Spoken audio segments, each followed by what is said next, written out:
Hi, I'm Prasanna. Hello, Sangeeta here. And we love traveling around the world.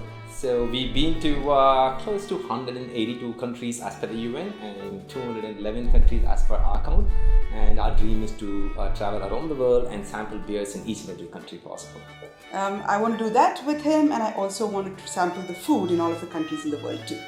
So at the end of it, we'll be fatter than what we are now. So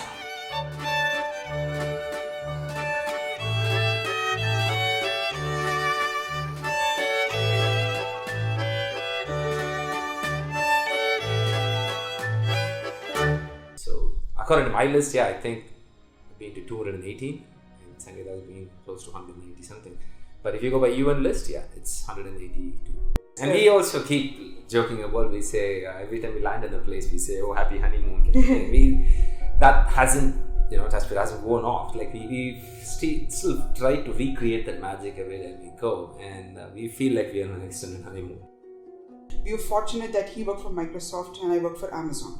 Both are good paymasters, right? So first of all, money wasn't such a big concern. Second, we don't have any commitments. So we deliberately chose not to invest in homes and cars. 3, the companies like Amazon, Microsoft, and many such companies now, there is a flexibility of a workplace, right? So as long as you get the work done, then you are able to carve out that time. Because if there was a long weekend coming, then we would add a day or two on either side.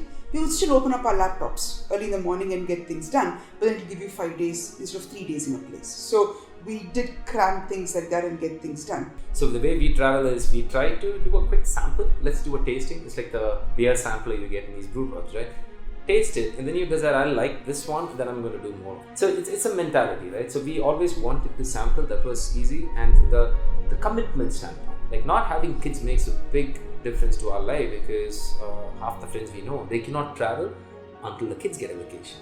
We can decide now and probably we can fly to Sri Lanka if we want, because that flexibility. But the most important thing I would feel is the nature, like the way we travel. We don't spend too much time in the place. Otherwise it would have been extremely difficult even to do 40 or 50 countries. You can't let jet lag affect you.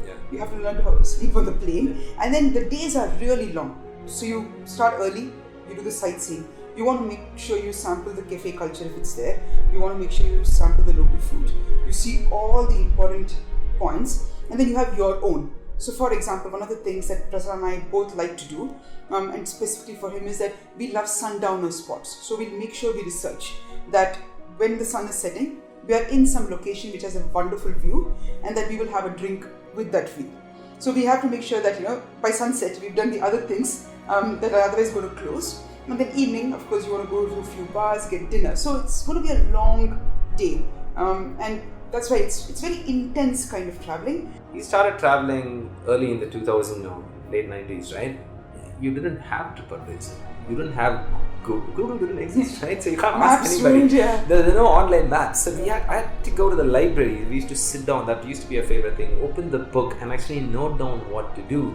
But we evolved over the course of time. Now digital natives are going to think, what is a library? They go to TripAdvisor, they see best things to do. They go to Zomato, see where to eat, and they come into other things, right? So we still do both. Is that Sangeeta does a lot of those researches, because that's where you find, that's a great place to have a sunset drink, because it's right next to the waterfront and somebody has a picture of that place. So it's a mix of planning, but we still do not put anything into an exact itinerary. We just keep a loose itinerary. If life is a book, right? If you not travel, you just read one page of it. And I love that quote, because what you can see and hear is one, right? Unless you go and experience it, the culture, the people, and the vibe, right?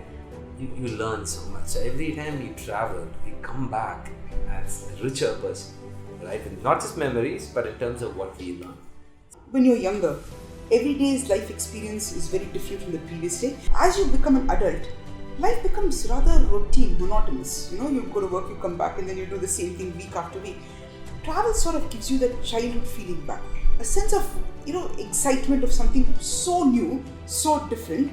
And then it gives you a kind of energy that you can hold in reserve and take it back to your routine life and then go on the next one. So for us, we keep getting ideas, we learn, and we feel empowered.